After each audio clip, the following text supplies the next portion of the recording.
Welcome to Passive Income from Alternative Assets to Real Estate and everything in between, and not podcasts. In this show, we discuss litigation, finance, lawsuit funding, and all other alternative assets all the way to real estate assets, including multifamily, student housing, and everything in between. You will get direct insights from operators, investors, team members, so you can better understand opportunities.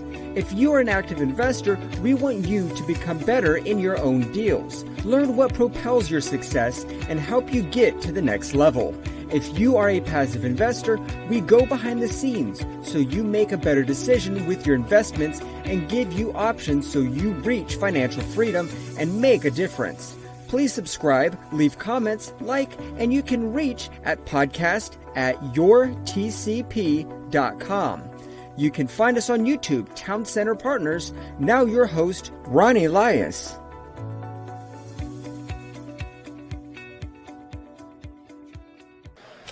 All right, ladies and gentlemen, this is Ronnie with Town Center Partners, and I have an amazing guest for us today.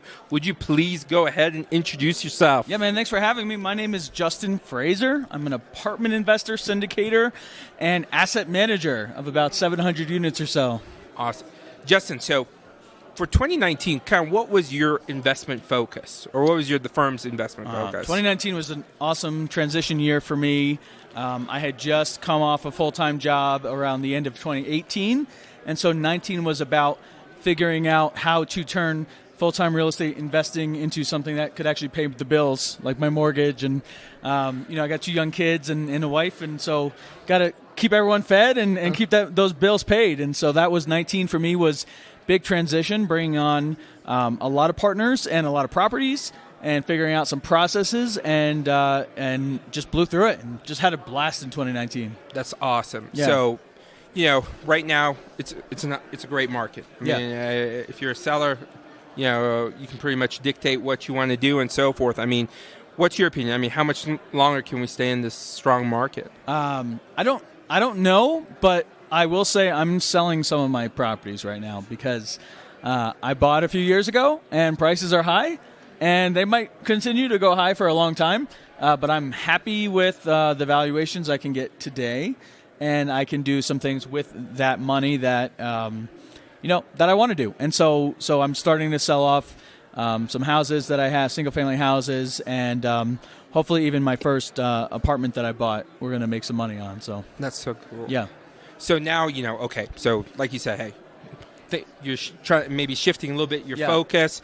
So for 2020, what is going to be your investment focus? So we are still buying as well. And for me, I want to buy a property that I can improve through what I do, which is asset management. And for me, that means increasing the top line and decreasing our expenses, right? And so if there's a property that, even though prices generally are high across the nation right now, there are still a lot of mismanaged properties.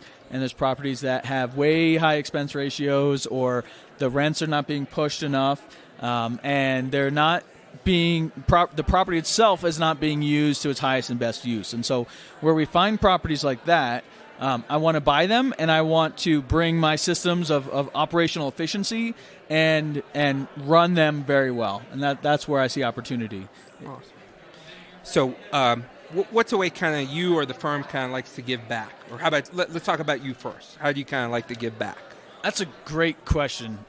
So I run a meetup in New Jersey where I'm based, and I try to bring in speakers on all topics of real estate investing, because even though I love multifamily, that's not where everyone starts. Most people don't start there, and that's not what doesn't really seem accessible to most people. And so I try to make real estate accessible to people that want to get into it, whether they're 60 years old or 20 years old.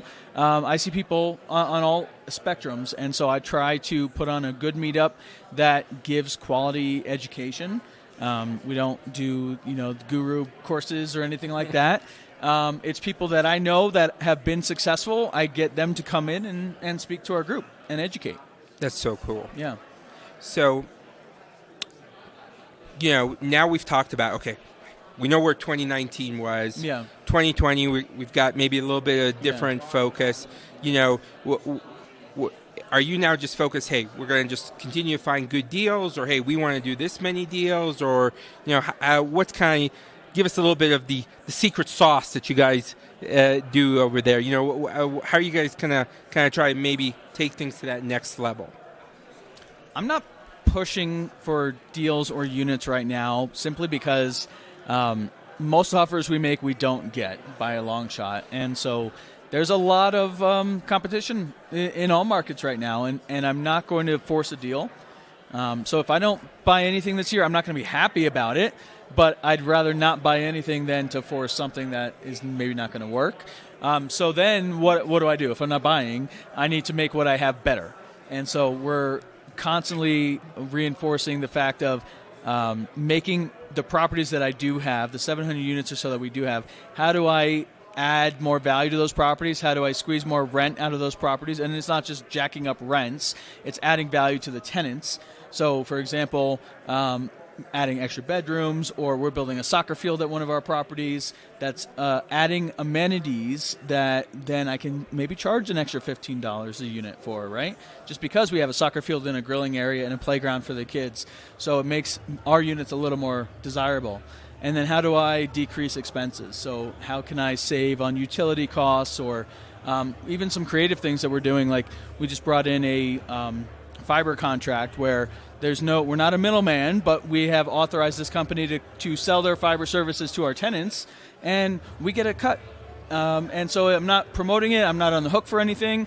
None of the tenants have to buy it, but just for the right for them to do it, we get a check. And then if they do happen to sign up, we get a check again. So just finding the ways to squeeze as much value out of the properties that we have is my main mission for 2020 right now. That's so great, because, I mean, you don't hear anyone saying that. Everyone's kind of, like, focused on the next deal. Yeah. And then they're like, well, you know, this is old news. You know, why am I going to, correct, you know, hey, I already bought it, and, you know, I've implemented my value-add strategy, you know. This is old news. Let me focus, you know, on the new thing to go out there and grab. Yeah. Well, my role on the team as asset manager is to manage those properties and manage those assets, and that's not just pulling reports from the property manager and checking a few boxes and moving on. I'm actively involved in looking after the health, and I look at each apartment complex as a business, which they are, and I'm like the CEO of that property. And so, how do we take care of that business? And so that is my mission, and I agree with you that most people don't talk about that. And so I just launched a podcast about that topic, and that's really the word I'm trying to spread at these conferences. Is asset management is going to be the key as properties get tighter and tighter. The way we're going to separate ourselves is by efficient operations. Now, if people want to get a hold of you, what's the best way, or should they follow you on, because you're pretty active in social media? What's the best way folks can get a hold of you? So just recently launched a podcast called True Multifamily, and they can find that on all the platforms. And that's really the best way to get a hold of me. Instagram, Facebook, iTunes, all of that stuff. You can just search True Multifamily. Give it a listen, and I check all those social media profiles, and we'll be happy to reach out and talk to anyone about it. Well, thanks so much for coming. Thanks for having me, man. Appreciate it. Take care. Thank you so much for checking out the show. Please make sure to check out our next show. Please like, subscribe, and share. Any questions, please email the show at podcast@yourtcp.com. Check Roni's book about litigation finance on Amazon called Litigation Finance: Funding the Pursuit of Justice. Please visit www.yourtcp.com and check out all of the free resources we have for investing. Stay great, everyone, and continue to do positive work out there, folks.